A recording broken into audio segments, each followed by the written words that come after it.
ممكن تستغرب لما اقولك ان فرنسا هي عاصمة العطور دلوقتي في العالم. ما كانتش كده من زمان، القصة بدأت في القرن ال17 وبالتحديد في قصر فرساي بتاع الملك لويس ال14. القصر ده وقتها كان ريحته وحشة قوي عشان الناس ما كانوش بيستحموا كتير، لأن ساعتها كان هناك الأمراض منتشرة بزيادة والمية كانت بتنشر أمراض أكتر، فما كانش فيه استحمام أصلا. كان يا دوبك اللي بيعوز بيستحمى مرة أو مرتين في السنة لأجل الأعياد. فبدأوا يستخدموا العطور بكثافة عشان يقدروا يستحملوا الريحة دي، ومن هنا تبدأ قصتنا. البلاط الملكي هو اللي بدأ صناعة العطور ديت وبدأ يهتم بيها، ومع الوقت مدينة الجراس اللي في جنوب فرنسا بقت هي رسميا قلب الحكاية دي كلها. المدينة دي زمان كانت بتشتغل في دباغة الجلود، واللي طبعا ريحتها كانت مقرفة، فقرروا يعطروا الجلود ديت عشان تبقى ريحتها مقبولة. ومن هنا جت الشرارة اللي حولت جراس من مدينة للجلود لمدينة للورود والعطور. زرعوا فيها كل أنواع الورد والياسمين واللافندر، وبقوا يستخرجوا منها الزيوت الأساسية، وبكده بقى عندهم سلسلة إنتاج كاملة من الزراعة لحد التعبئة. تعال بقى نبص على الأرقام عشان تعرف إن الموضوع ده قد إيه كبير. حسب تقارير سنة 2024 صادرات فرنسا من العطور ومستحضرات التجميل وصلت ل 29 مليار يورو يا مؤمن كل سنة، وده كمان بيزيد حوالي 10% كل سنة. في أكتر من 250 ألف واحد بيشتغلوا في قطاع العطور في فرنسا، دول بينقسموا لباحثين وعطارين اللي بيسموهم أنف، وموظفين تصنيع وتوزيع وتعبئة. فرنسا دلوقتي بتحتل المركز الأول عالميا لتصدير العطور، ومسيطرة على أكتر من 25% للسوق العالمي كله. أهم الأسواق اللي بيصدروا ليها هي أمريكا وروسيا والخليج واليابان والصين والإمارات.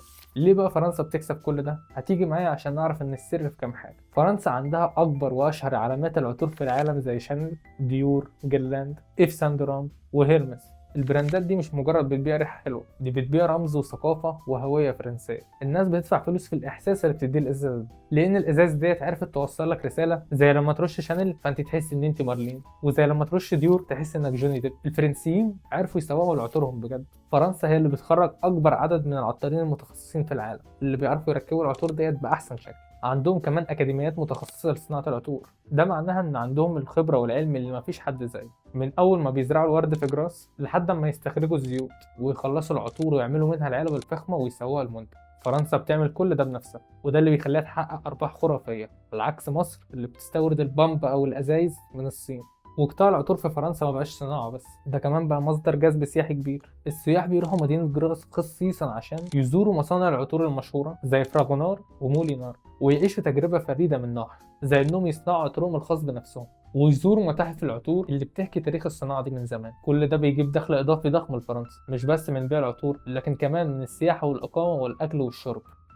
في فرنسا العطر مش مجرد منتج، ده بقى جزء أصيل من الهوية الثقافية بتاعتهم. بتلاقي المدارس بتعلم الأطفال عن حاسة الشم من صغرهم، وبعض العطور زي شانيل بيعتبروها تراث ثقافي فرنسي زي التاريخ عندنا. والحكومة الفرنسية كمان دعمت حملة فرنسية في اليونسكو عشان يسجلوا فن تركيب العطر الفرنسي كجزء من التراث الإنساني الغير مادي. يعني الموضوع عندهم مش هزار. ومع كل القوة دي فرنسا بتواجه منافسة شرسة من دول تانية زي أمريكا وكوريا وإيطاليا والإمارات مؤخرا. وكمان في انتقادات على استغلال العمالة في صناعة الأزهار، خصوصا في الدول الفقيرة اللي بتوفر زيوت الخام.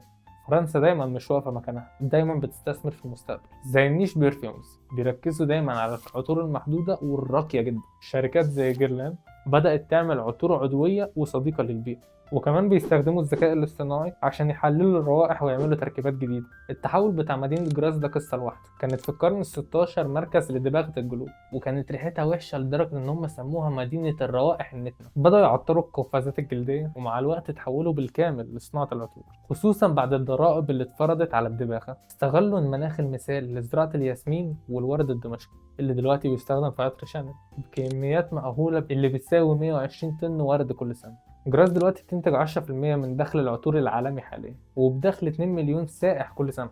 اما هنا بقى النقطة اللي توجع شوية، احنا العرب اللي العطر ده اصلنا للأسف مش مستغلين الإمكانيات دي صح ولا حتى 1% منها. ولو جينا نعمل مقارنة بين السوق العالمي والسوق العربي، سوق العطور العالمي وصل 53 مليار دولار سنة 2023، والمتوقع إن هو يوصل 69 مليار دولار سنة 2027. إحنا العرب بقى بشكل أكمل حصتنا قد إيه؟ السوق العربي كله كان بيقدر ب 3 مليار دولار سنة 2023، وده بيمثل حوالي 7% من السوق العالمي كله، اللي متوقع إن هو يوصل 5 مليار دولار سنة 2030. مدينة جراس لوحدها اللي بتنتج 10% من سوق العطور العالمية، يعني حوالي 5 مليار دولار سنويا.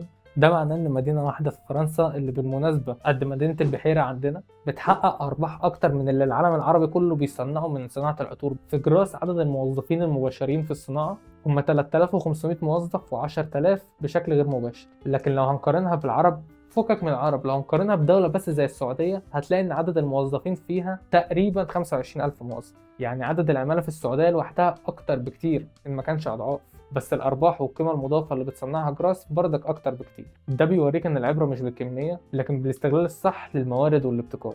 الخلاصه، فرنسا مش مجرد بتبيع ريحه حلوه، هي بتبيع حلم، فخامه وتراث، واكتر ناس بيعرفوا يسوقوا في العالم. العطر هناك بقى اقتصاد متكامل، سواء كان في زراعه او علم او فن او تسويق، وبيها صنعوا الراي العام. لما بتيجي سيره البرفان بقت دايما بتيجي في دماغك هويه فرنسا، ولو ان للاسف احنا الاصل. والمثير في الموضوع انك لو شميت ازازه عطر فرنسي فانت حرفيا بتشم ريحه الدوله دي كلها، بتاريخها وثقافتها وذكائها في استغلال كل ميزه عندها.